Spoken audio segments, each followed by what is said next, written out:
Okay, let's look at homework 15, problem number 3. Right, so we have the plane x minus 2y plus 5z equals 13, and this is cut by a cylinder, and we want to find the area on the plane inside this cylinder. All right, so let's do that. Right, so I'm gonna just draw a ballpark picture of what's going on. All right, so let's say so you have an x-axis, right, something like that, and a y-axis, right, something like that, and a z-axis, maybe like this. All right. I don't know exactly what this guy looks like. I'll just draw a random plane, so it's not really this guy, but we'll get some idea. Right, so the plane is going to look something like this. So say you have that, and maybe something like that, and let's see, draw that. And so you have a plane, looks something like that, right? And I forgot to label these. So this is z-axis, right? And this is our y-axis, and this is our x-axis, and that's the origin, right? So we have a cylinder, so let's say x squared plus y squared equals 9, so it's going to be centered at the origin, and radius is 3, all right? So maybe we should draw that, all right? So it's going to look somewhat like this, all right? So say something like that, maybe like that, all right? Then you would have image, so it's gonna go up, right? So it's gonna go up here. Whoop. So you're gonna see the image here. So the picture is gonna look somewhat like this.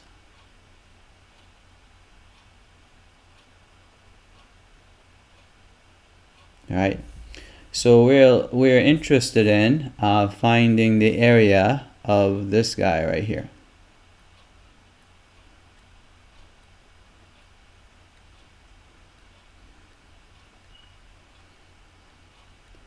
All right, and remember that we can find the area, surface area, say A, is equal to. We can just integrate over. Right, I'm gonna call this guy D, so I'm gonna call this guy disk D, right? So over the disk D, right? And then we just have to find the secant of gamma dx dy. Alright, so let's find cosine of gamma. Before that, maybe we should find the gradient. Alright, let's call this guy right here.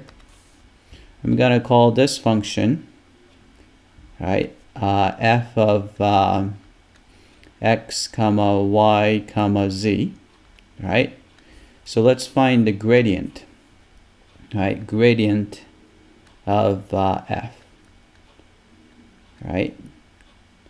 So this is a partial with respect to x, it will be 1. Partial with respect to y would be 2. Right? Partial derivative with respect to z, you will get 5.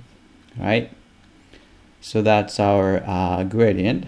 And a gradient is the normal vector to this plane. So you have a normal vector. Right? Right, so that will be the gradient here, right? All right, so in order to find, let's say, find secant, what we need to do is secant of gamma is equal to, right? Then we just need to do magnitude of the gradient over absolute value of partial of f with respect to z, right? So in this case, the magnitude of the gradient is going to be square root of 1 squared plus negative 2 squared plus 5 squared, right, over, right, partial of f with respect to z would be 5, right? So this is going to be equal to, right, so it's going to be square root of, right, so 1 plus 4, so that's 5, and that's 25, so it's going to be 30, square root of 30 over 5.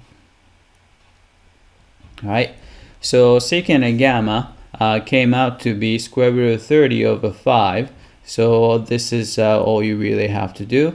So since square root of 30 over 5 turns out to be a constant, you can put it outside.